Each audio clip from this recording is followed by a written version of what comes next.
Un drame violent se joue au large des côtes européennes. Surgis de la mer, des corsaires enlèvent sans ménagement des hommes et des femmes.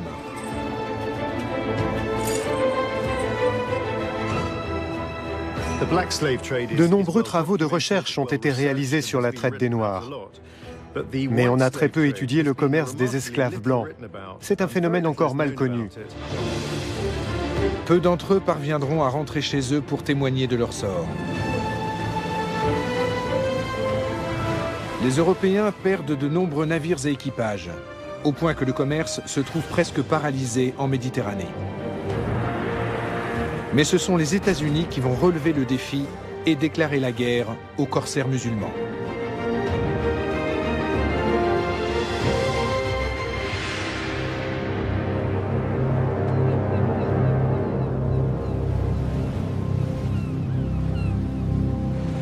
Nous sommes en 1800. La toute jeune nation américaine est confrontée à un défi de taille. Elle est menacée par un ennemi qui donne du fil à retordre à l'Occident depuis plusieurs siècles. Des corsaires musulmans appelés barbaresques.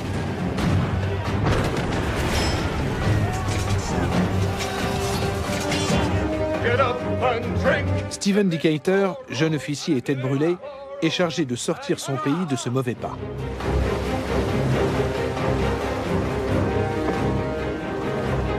Il lit tout ce qu'il trouve au sujet des corsaires et découvre le destin incroyable de certains de leurs prisonniers. Comme celui de ce mousse, devenu esclave, qui fera une étonnante carrière en Afrique du Nord.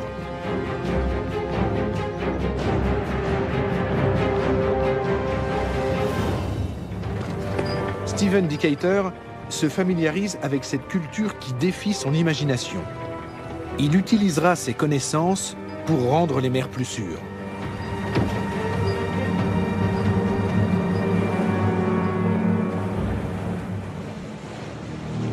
Retour au milieu du XVIIIe siècle. Comme tous ses contemporains, le capitaine Jean-François Prépeau est prudent lorsqu'il croise en Méditerranée. Cette frégate dans la brume est-elle un navire français? Ou appartient-elle à des corsaires musulmans? Prépeau hésite et perd un temps précieux. Les corsaires en profitent pour donner l'assaut. Allez, dépêchez-vous, il faut faire vite maintenant. Ils se font passer pour un navire marchand français et, comme c'est souvent le cas, les chrétiens se laissent abuser. On ne leur échappera pas. Il est trop tard pour fuir, mais Jean-François Prépeau et ses hommes se battent jusqu'au bout. C'est la mort ou l'esclavage qui les attend.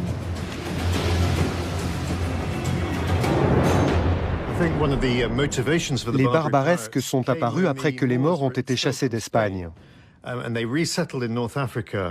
Ils se sont installés en Afrique du Nord et ont consacré toute leur énergie à attaquer les navires marchands chrétiens. Voilà pourquoi il y a eu une telle augmentation des expéditions corsaires au XVIe et XVIIe siècle. Alger, Tunis, Tripoli. Les musulmans fondent une série de régences sur la côte nord-africaine et aspirent dans un premier temps à renouer avec leur activité de prédilection, le commerce.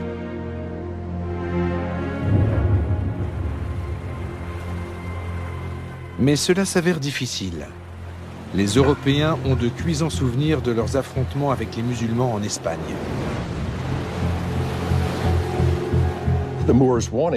Les Maures voulaient avoir leur part dans le commerce méditerranéen très lucratif et être traités à égalité avec les Espagnols, les Portugais et les Français. Mais les puissances européennes, particulièrement l'Espagne, ont refusé d'admettre dans leurs échanges les corsaires, ou plutôt les États barbaresques, comme on les appelait. Elles leur ont imposé des surtaxes et des réglementations impossibles à respecter. Pendant 2 siècles, ces États barbaresques ont donc dû se résoudre à piller au lieu de commercer. Les Européens se sont ainsi créés, bien malgré eux, une menace permanente.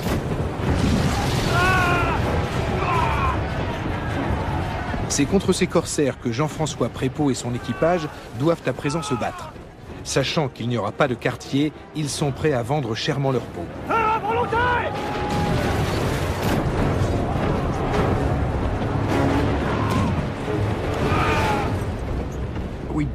On le sait, en cas de résistance, l'équipage risquait d'être tué et non d'être réduit en esclavage.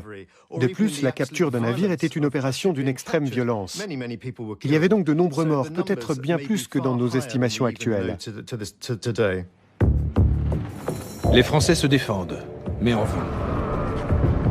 Les Barbaresques passent à l'abordage.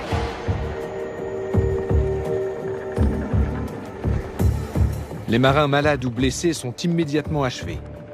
Il serait trop coûteux de les soigner, et sans doute ne survivraient-ils pas au transport jusqu'au marché des esclaves. Les corsaires ont un raisonnement purement économique.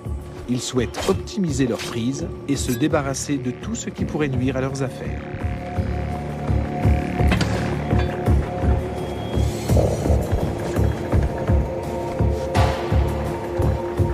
Jean-François Prépeau a commis une erreur fatale.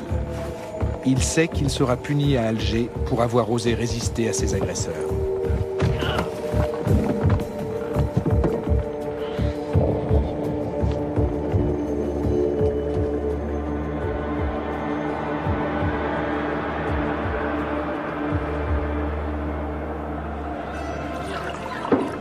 Cet épisode fait parler de lui jusque dans les tavernes de matelots aux États-Unis.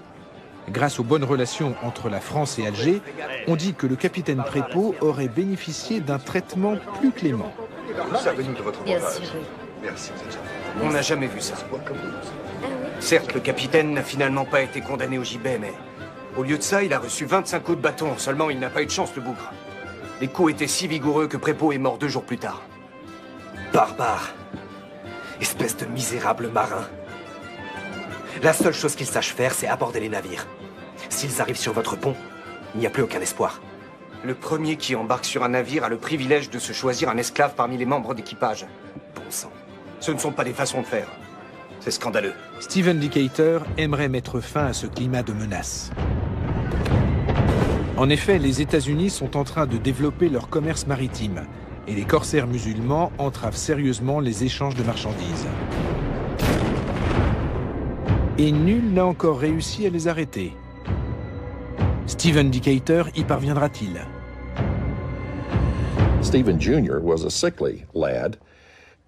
Stephen était un enfant maladif. À 8 ou 9 ans, il a eu un grave accès de coqueluche. En guise de remède, on recommandait à l'époque l'air du large. Son père, qui était un marin, a donc décidé de l'emmener avec lui dans une traversée de l'Atlantique, pensant que ce serait bon pour les poumons et la santé de son fils. Stephen a ainsi effectué très jeune son premier voyage à l'étranger et il y a pris goût.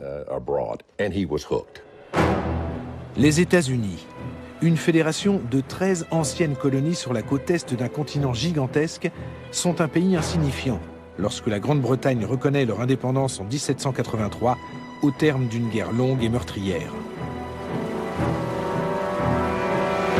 Les Américains ont perdu la protection de la puissante flotte britannique et leurs vaisseaux sont la proie des corsaires.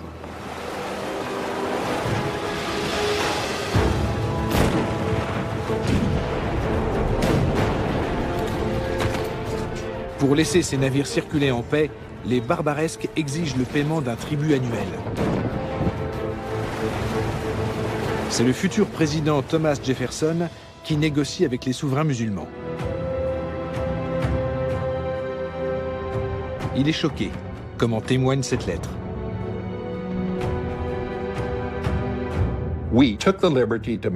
Nous nous sommes permis de leur demander à quel titre ils faisaient la guerre à une nation qui ne leur avait fait nulle offense. Nous avons ajouté que l'humanité était à nos yeux peuplée d'amis qui ne nous avaient fait aucun mal et ne nous avaient aucunement provoqués. L'ambassadeur nous a répondu qu'ils obéissaient aux lois du prophète et que tout pays qui refusait de se plier à ses principes était une nation de pécheurs. À l'en croire, ils étaient dans leurs droits et accomplissaient leurs devoirs en combattant les infidèles en tout lieu et en réduisant en esclavage tous ceux qu'ils réussissaient à capturer. Il a précisé enfin que tout musulman mort au combat était assuré d'aller au paradis. Les négociations bilatérales n'aboutissent pas. 2 ans plus tard, le Dey d'Alger prend même en otage 2 équipages de navires. Ils réclament 60 000 $ pour leur libération ou menacent d'en faire des esclaves. Rapportée au budget actuel des États-Unis, cette somme représenterait aujourd'hui plus de 60 milliards de dollars.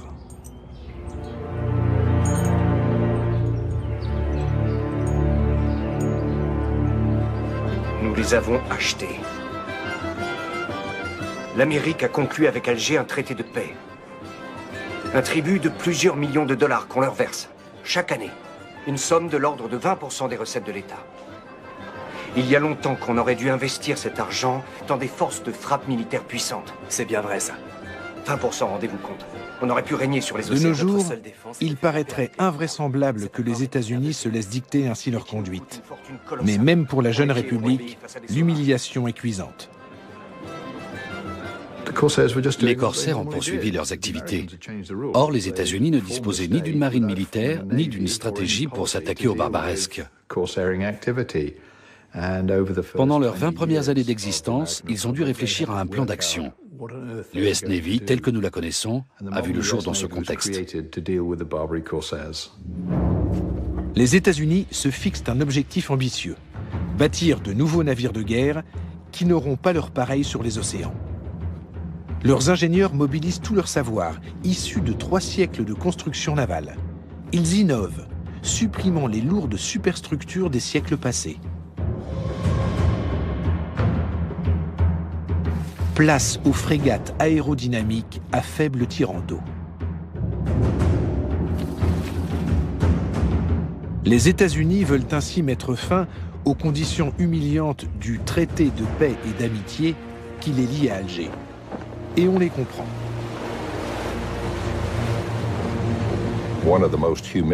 En 1795, les États-Unis ont connu un épisode particulièrement humiliant. Le Dey Hassan, le régent d'Alger, a exigé que les Américains lui construisent un navire au lieu de lui verser un tribut en espèces sonnantes et trébuchantes. Il devait livrer à Alger une frégate d'une 40aine de canons doublés de cuivre. Le président George Washington a écrit qu'il en avait été extrêmement mortifié. Mais les États-Unis étaient faibles à cette époque, et le président a jugé que son pays n'avait pas d'autre choix que de s'exécuter. Il savait pourtant bien qu'avec ce navire de guerre, les Algériens captureraient de nouveaux vaisseaux marchands américains et européens. Les Américains sont piqués au vif par tant d'impertinence et décident de construire des navires encore plus rapides, conçus pour durer. En somme, meilleurs que ceux des corsaires.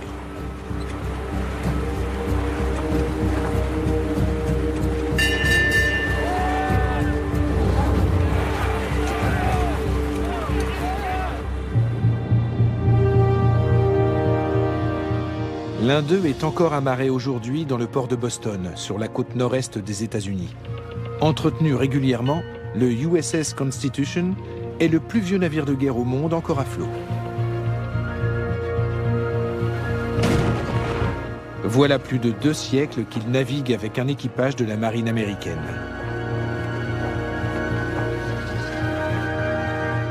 Dotée d'une puissance de feu hors du commun, cette frégate ne craint pas la concurrence des autres vaisseaux de son époque.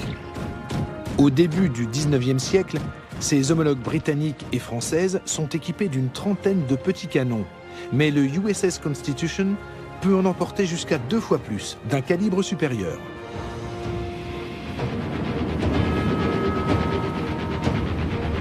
Si cette forteresse flottante est encore en bon état, c'est grâce au bois utilisé pour sa coque. Il ne s'agit pas de chêne blanc, comme c'était l'usage, mais de chêne de Virginie, une essence plus rare.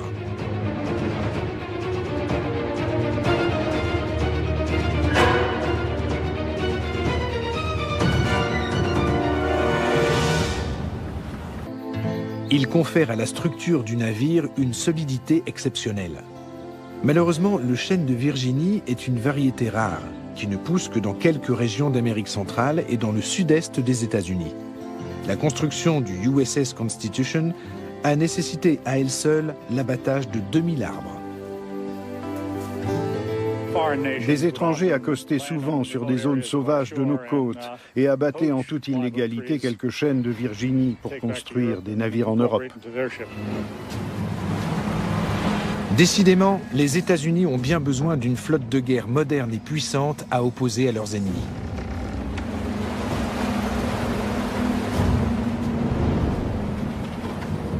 En 1801, le pacha de Tripoli pose un ultimatum. Il n'épargnera les navires américains que moyennant le versement d'une somme de 225 000 $. Les États-Unis ne réagissent pas. Le 14 mai 1801, le pacha leur déclare officiellement la guerre, bientôt rejoint par ses alliés, le Royaume du Maroc et les régences d'Alger et de Tunis. Les Américains considéraient les barbaresques comme des États barbares et voyous qui pratiquaient la piraterie. Mais ils ne voulaient pas faire comme les Européens et transformer leurs différends en guerre sainte. L'article 11 du traité de Tripoli, signé en 1796, est intéressant à cet égard. Il affirme que les États-Unis ne sont pas une nation fondée sur le christianisme. C'est une déclaration en faveur de la liberté de religion. Cette disposition a été introduite pour affirmer « Ceci n'est pas une guerre sainte. Nous ne sommes pas des Européens repartis pour une nouvelle croisade. Ce n'est pas notre but. » C'est Thomas Jefferson qui est à présent président des États-Unis. Il a besoin de l'accord du Congrès pour répondre à la déclaration de guerre. Après une valse hésitation, les parlementaires acceptent le principe d'une intervention. Une escadre de navires de guerre flambant neufs doit infliger une correction mémorable aux corsaires. Les Américains n'avaient aucun problème à s'allier à des musulmans contre d'autres musulmans, ou à des chrétiens contre d'autres chrétiens. Pour eux, ce n'était pas une question religieuse, mais économique. Il y avait de profondes divisions dans la classe politique américaine entre les fédéralistes, qui voulaient préserver le commerce extérieur, et les républicains démocrates qui plaidaient pour un repli sur le continent et ne tenaient pas à développer le commerce. Ces guerres ont révélé cette fracture importante. On va remettre les pendules à l'heure. Stephen Decatur a rapidement gravi les échelons de la marine américaine pour accéder au grade de lieutenant.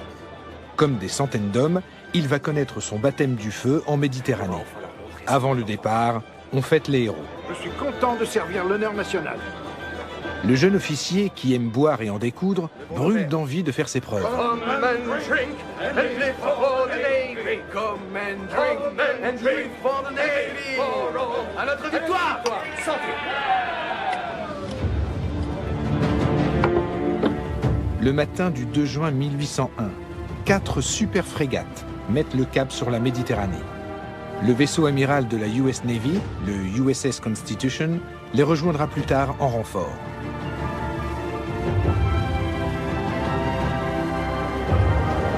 Les intempéries et les caprices du vent ralentissent leur progression. La traversée dure 7 semaines et demie.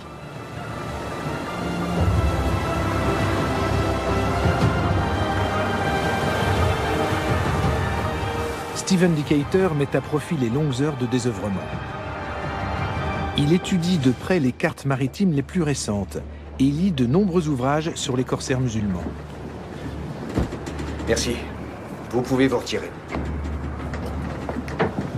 Il veut en apprendre le plus possible sur les ennemis de son pays. Comment font-ils pour semer la terreur depuis plus de 3 siècles dans la Méditerranée et l'Atlantique? Quel est leur mode de vie, en mer et à terre? Il étudie aussi leur tactique d'attaque et leur guerre sainte contre le monde chrétien. Certains Européens devenus esclaves des corsaires au XVIIIe siècle et revenus au pays par la suite ont publié leurs mémoires.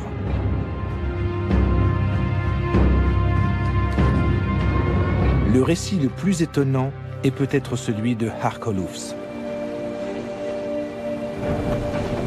1, 2, tirez! Ce marin est originaire d'Amrum, une île allemande alors sous domination danoise dans la mer du Nord. Le 19 juillet de l'an 1708, j'ai vu le jour sur une petite île nommée Amrum, dans la mer du Nord, la lumière de notre planète. Lorsque j'ai atteint mes 12 ans, contrairement à mes amis qui se destinaient à une vie de pêcheur, moi je faisais tout pour devenir un marin aguerri. Une fois prêt, j'ai pu entreprendre de nombreux voyages. Il s'est engagé pour une traversée jusqu'à Nantes. La routine, pense-t-il. Une telle expédition était extrêmement dangereuse à l'époque. Les barbaresques ne sévissaient pas seulement en Méditerranée, ils remontaient jusqu'à la Manche pour attaquer la côte ouest de l'Angleterre ou l'Irlande. Et ils sont allés jusqu'en Islande où ils ont attaqué la ville de Reykjavik et ont ramené des esclaves islandais en Afrique du Nord. Notre capitaine a immédiatement sonné la charge. Mais les corsaires nous ont devancés et nous ont attaqués très habilement et très vite. Nous n'avions pas fini d'armer les canons qu'ils avaient déjà fait feu 2 fois sur notre vaisseau. Ils hurlaient de plus en plus fort. « Menaperos ! Rendez-vous, bande de chiens !» Nous avons pourtant décidé de contre-attaquer et de leur faire payer le plus cher possible notre capture. Ils se rapprochaient dangereusement en nous tirant dessus au pistolet. Ce faisant, ils ont tué l'un de nos matelots. Alors nous avons baissé pavillon devant les pirates et tourné nos foulards, afin de leur faire comprendre que nous rendions les armes. C'est là, dans la Manche, au large des îles Scilly, que nous avons été capturés et faits prisonniers. Le 10 mars 1724.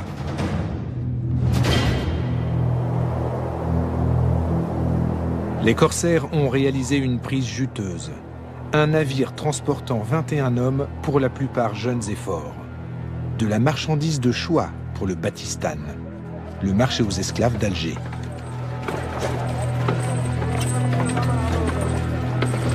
Harkolufs et ses compagnons sont exhibés dans les rues de la ville comme du bétail. La moindre incartade est sévèrement punie, de coups de fouet, voire de la crucifixion. Le jeune marin a de la chance. Pour avoir tenté de voler une orange, il s'en tire avec une volée de coups.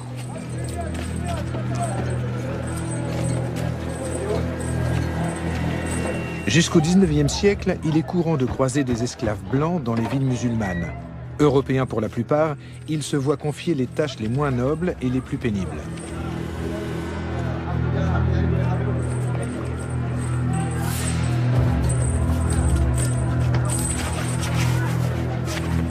Des esclaves, il y en avait en nombre plus que suffisant dans la cité. Il m'était impossible de les compter. Il devait bien y en avoir 10 000. Hommes, femmes, mais aussi de jeunes filles. On ignore quelle est la proportion de femmes parmi eux. Si la déportation de millions d'Africains vers le continent américain a fait l'objet de nombreux travaux, les recherches n'en sont qu'à leur début concernant la traite des Européens, et l'on manque de chiffres précis.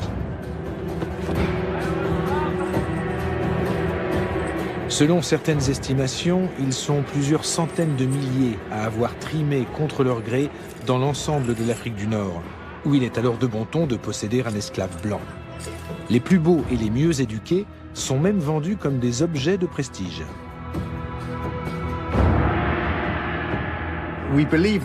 On pense qu'1 million d'Européens environ ont été vendus en esclavage. Mais ce chiffre ne tient pas compte des victimes des attaques barbaresques. Le total représente peut-être le double ou le triple. On n'en sait rien. L'endroit a tout d'un marché aux bestiaux. La dentition d'un esclave en dit beaucoup sur son état de santé et influe sur son prix. Mais les critères pris en compte sont nombreux. Sexe, âge, éducation ou encore origine. Harkolufs n'a pas trouvé preneur et se retrouve au cachot.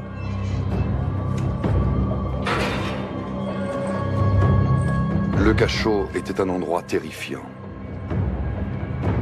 Le bruit, les hurlements, la puanteur et le chaos. Ma ration quotidienne consistait d'un bout de pain moisi et d'eau croupie.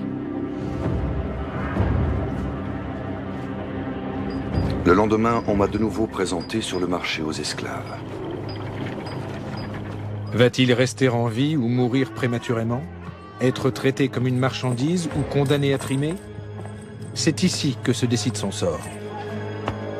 Et j'ai prié que Dieu, dans toute sa miséricorde, m'épargne le pire.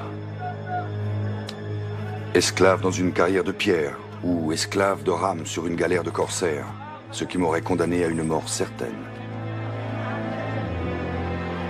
Finalement, j'ai été vendu sur le marché contre 1000 aspres.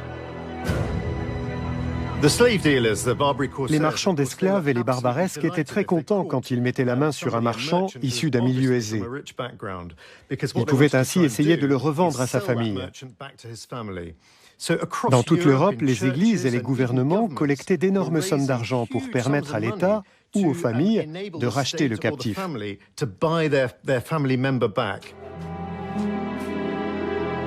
L'acquéreur de Harkolufs fait rapidement parvenir une demande de rançon à la famille du jeune homme. Pour 800 marks, il est prêt à le laisser partir. Les négociations s'éternisent.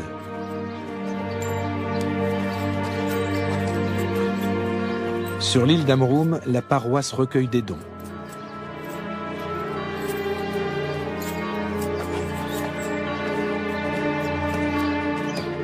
« 800 marks, c'est une somme. L'équivalent d'une vingtaine de chevaux ou de 120 cochons. Le père de Hark, petit armateur, multiplie les démarches et écrit même au roi.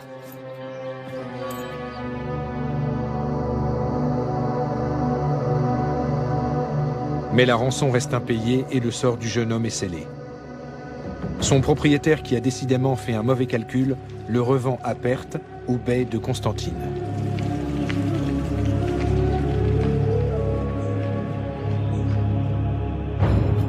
Le voyage jusqu'à notre destination s'est fait à dos de mulet. Ce pays est une contrée désertique, peuplée de Turcs et de Maures. Leur langue, l'arabe. Et leur religion, les Mahométans la pratiquent avec zèle. Dès que le jour commence à poindre, un homme qu'on appelle le Moudzin appelle à la prière depuis une tour.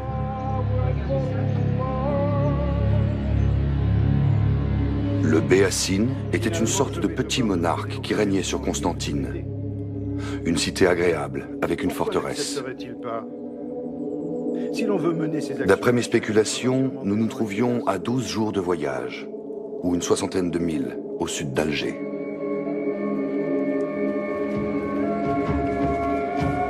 Comparé à ses compagnons disséminés un peu partout en Afrique du Nord, le jeune homme peut s'estimer chanceux. Montre-moi son visage. Ça me convient. Mets-le avec les autres. Il a pour l'instant la vie sauve et entre comme esclave à la cour du bey. Lorsque je suis entré dans la maison, j'ai été transporté.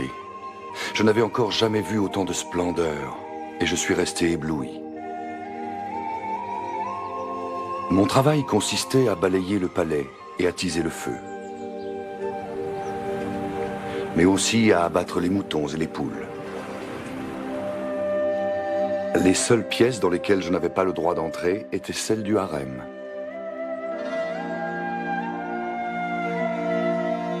De nos jours encore, cet univers interdit et sulfureux reste entouré de légendes, surtout en Europe et en Amérique du Nord.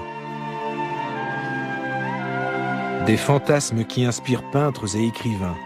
Leurs tableaux et leurs romans trouvent un écho chez les Occidentaux, mais sont-ils fidèles à la réalité ?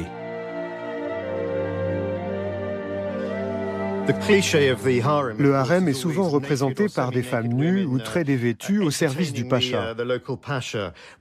La réalité était tout autre. Le harem était un lieu de divertissement, mais pas de frénésie sexuelle. Le sultan ou le pacha venaient y écouter de la musique et des chants.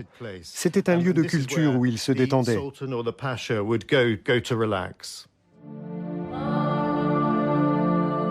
La tradition du harem remonte à l'époque pré-islamique. Dans ce quartier de femmes hermétiquement fermé, seuls sont admis le maître et ses eunuques. Sa première épouse, ses autres compagnes et ses enfants mineurs y vivent ensemble.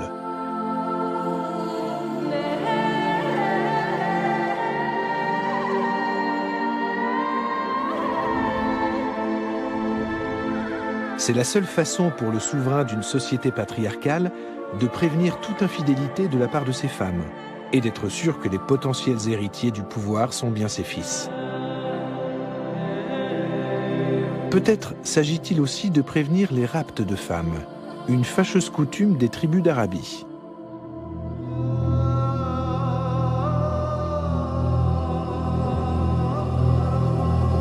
Harkolufs n'a sans doute jamais vu l'intérieur du harem, mais il apprend rapidement l'arabe et le turc et suit des cours de Coran.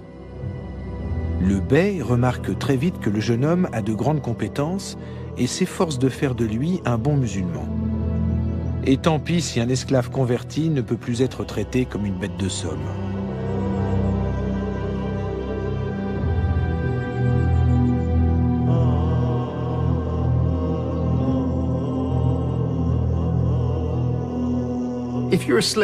Pour un esclave, la conversion à l'islam ouvrait certaines portes.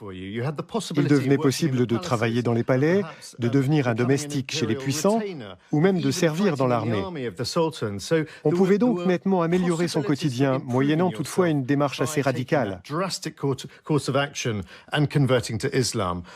Mais il y avait également un inconvénient, et pas des moindres. Le converti savait que son pays d'origine ne paierait jamais sa rançon. C'était un point de non-retour, et il ne reverrait sans doute jamais sa patrie. Pour Harkolufs, la conversion représente sans doute une chance inespérée. Il va tirer parti de la situation et faire carrière à la cour du bey. Après 3 ans comme laquais, il est promu trésorier, puis accompagne le souverain en pèlerinage à la Mecque.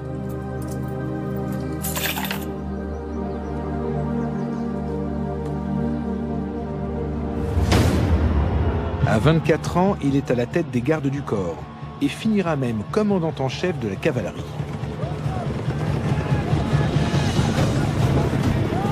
Avant une bataille décisive contre le régent de Tunis, il part lui-même reconnaître les positions de l'adversaire.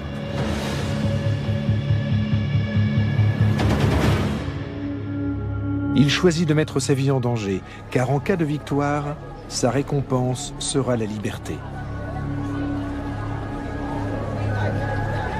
C'est ainsi que je me suis infiltré dans le camp ennemi, en prétextant que je souhaitais déserter.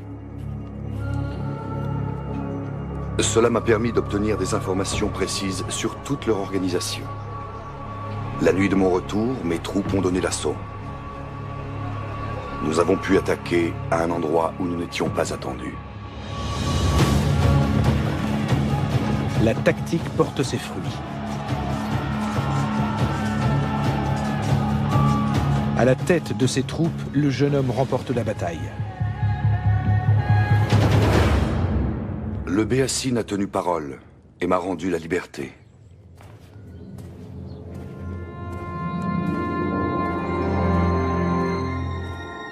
Lorsque j'étais prêt à prendre congé, je me suis rendu auprès de mon maître et lui ai baisé la main.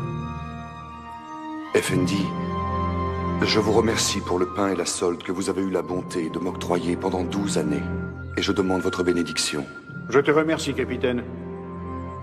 Tu m'as servi avec loyauté pendant toutes ces années.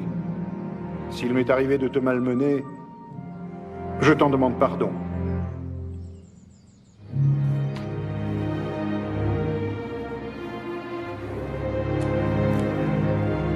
Là-dessus, il m'a donné un laissez-passer en parchemin que je pourrais présenter à Alger.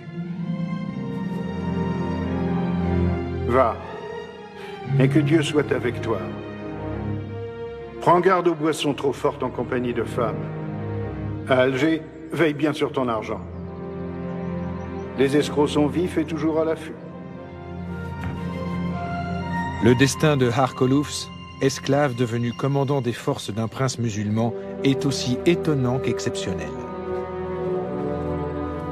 Le 25 avril de l'an 1736, j'ai touché sain et sauf la terre de ma mère patrie. J'avais dans mes cales des tissus de la soie la plus fine qui existe et de grandes quantités d'or massif. Au pays, on ne le croit guère lorsqu'il affirme être resté chrétien, mais personne ne cherche vraiment à savoir. Harkolufs se marie et aura 5 enfants. Stephen Decatur découvre la richesse et le raffinement de la culture islamique. Il comprend que ses adversaires n'ont rien de barbares primitifs, mais savent adapter leurs tactiques et optimiser leurs alliances.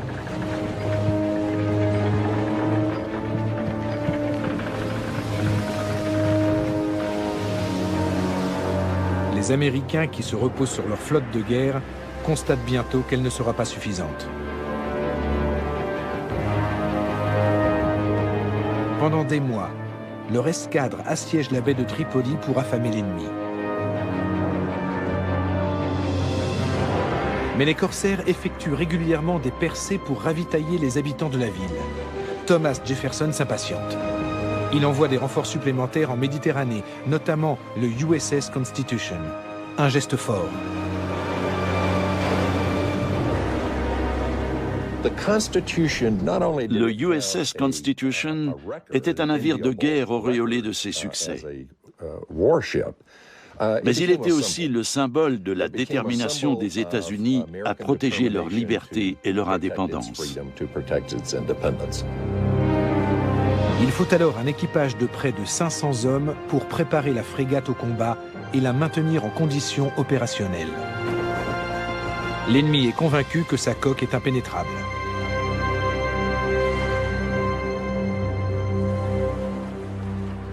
On a 3 couches de bois sur environ 50 cm. Chêne blanc, chêne de Virginie et chêne blanc. 3 couches épaisses et robustes. Edward Preble commande le USS Constitution et l'ensemble de l'escadre américaine. Ces navires à faible tirant d'eau peuvent manœuvrer près des côtes. Mais la baie est parsemée de hauts fonds très dangereux et soudain, l'une des frégates est bloquée.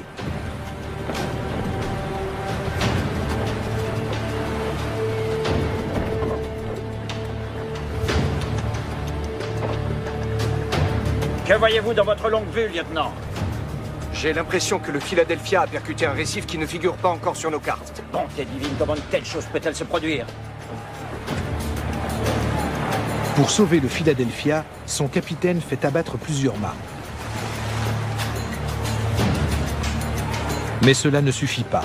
L'équipage jette par-dessus bord une partie du chargement et des pièces d'artillerie. Rien n'y fait. Nous devons absolument empêcher le Philadelphia de tomber aux mains des pirates. Les corsaires ont repéré cette proie facile et ouvrent le feu sur le Philadelphia. Le capitaine William Bainbridge n'a plus le choix. Il baisse pavillon pour signifier qu'il se rend. Ce satané Bainbridge. 2 hypothèses. Soit c'est un lâche, soit c'est un traître abject. Ou bien il est simplement idiot.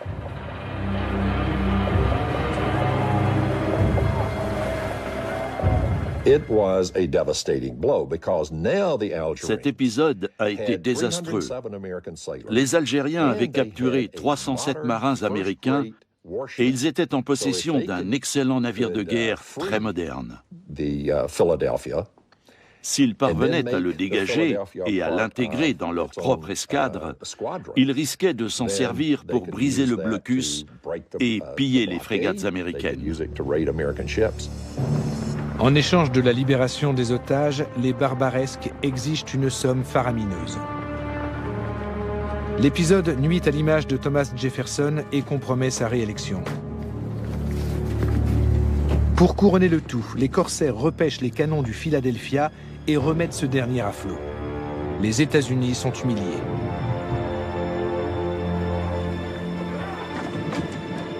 Il faut à tout prix empêcher le Philadelphia de devenir un navire de guerre ennemi. Ce serait pire que tout, hors de question. Peu importe ce que ça nous coûte, quand bien même, il ne resterait qu'une seule solution, détruire notre navire de l'autre côté des lignes ennemies. Comment est-ce possible? La frégate est surveillée de près. Secrètement, par voie diplomatique, William Bainbridge transmet à Preble des informations précises sur les forces ennemies et leur artillerie. Écoutez, messieurs, l'heure est venue. Dites aux hommes de se mettre en position et appareiller l'Intrépide. Officier. À vos ordres, comptez sur moi. Une dernière chose. Envoyez-moi tout de suite ce jeune lieutenant impertinent. Il savait qu'il fallait confier cette mission à Stephen Decatur, ce jeune lieutenant intrépide. Et Decatur a immédiatement accepté. Il voulait cette mission. Vous avez demandé à me voir? J'ai toute confiance en votre intrépidité et en votre esprit d'initiative, lieutenant. Vous avez un nouvel ordre de mission. Vous allez vous rendre par le chemin le plus rapide à Tripoli. Sur place, vous profiterez de la nuit pour entrer dans le port. Vous aborderez le Philadelphia et vous y mettrez le feu. Prenez avec vous autant d'hommes que vous le voudrez. À vos ordres.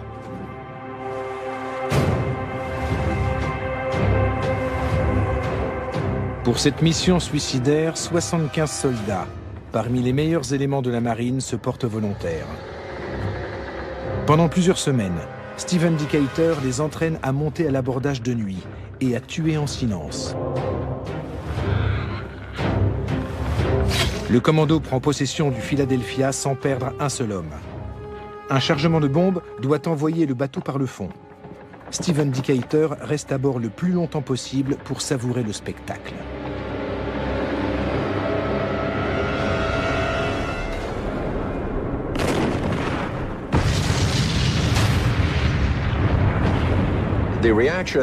Cette opération a immédiatement suscité des réactions enthousiastes. Au Royaume-Uni, l'amiral Nelson a déclaré qu'il s'agissait d'un acte d'une audace et d'un courage sans pareil pour l'époque.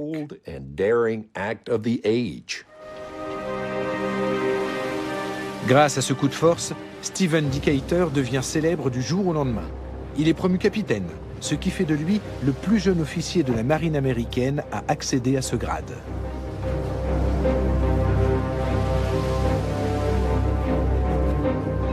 Mais les marins américains sont toujours retenus en otage, par le pacha de Tripoli à présent.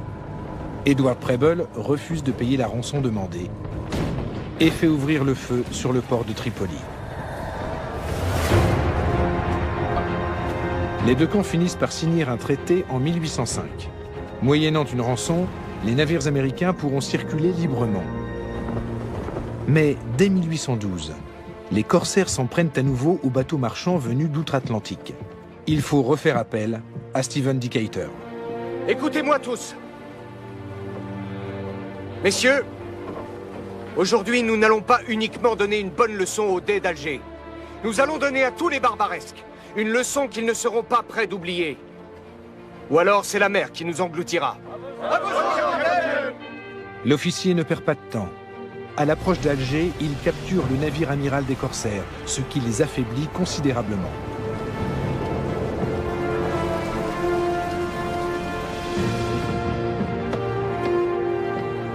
Puis il positionne ses frégates et menace de réduire la ville en cendres si le souverain ne capitule pas.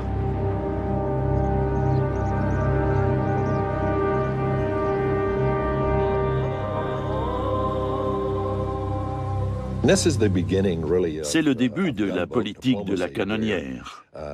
Il s'agit de petits navires lourdement armés, capables de remonter des rivières et de naviguer en eau peu profonde, et que les États utilisaient pour montrer leur force et protéger leurs intérêts commerciaux.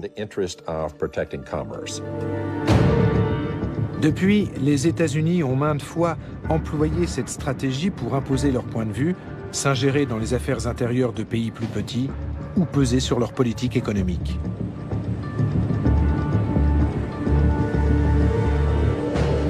Ils possèdent aujourd'hui une dizaine de porte-avions, qui sont autant de bases flottantes capables de diffuser l'influence américaine dans le monde entier grâce à leur présence musclée. Cette stratégie remonte à la Seconde Guerre barbaresque de 1812.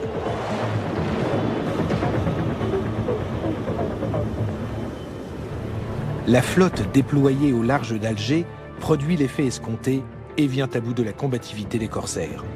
Sans aller à l'affrontement, Stephen Decatur est en mesure de dicter ses conditions à l'ennemi.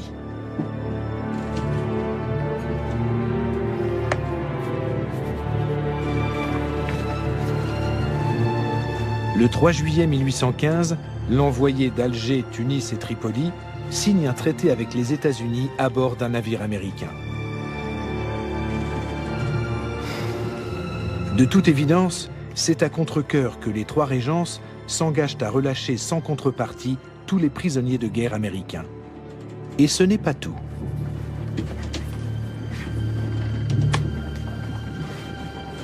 Elles doivent aussi payer des réparations de guerre, renoncer à percevoir un tribut des États-Unis et à capturer leurs navires.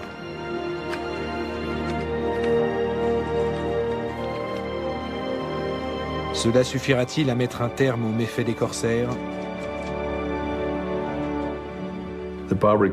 Les barbaresques ne sont pas des marchands isolés. Ils font partie d'une organisation collective avec un modèle économique qui puise ses revenus dans les expéditions corsaires, l'esclavage, la contrebande et le commerce de l'or. Ils ne peuvent pas arrêter car ils dépendent de ce commerce. Si le Dey d'Alger signe un traité promettant de mettre fin à ses activités, c'est un homme mort, car les régences n'ont pas d'autre modèle économique.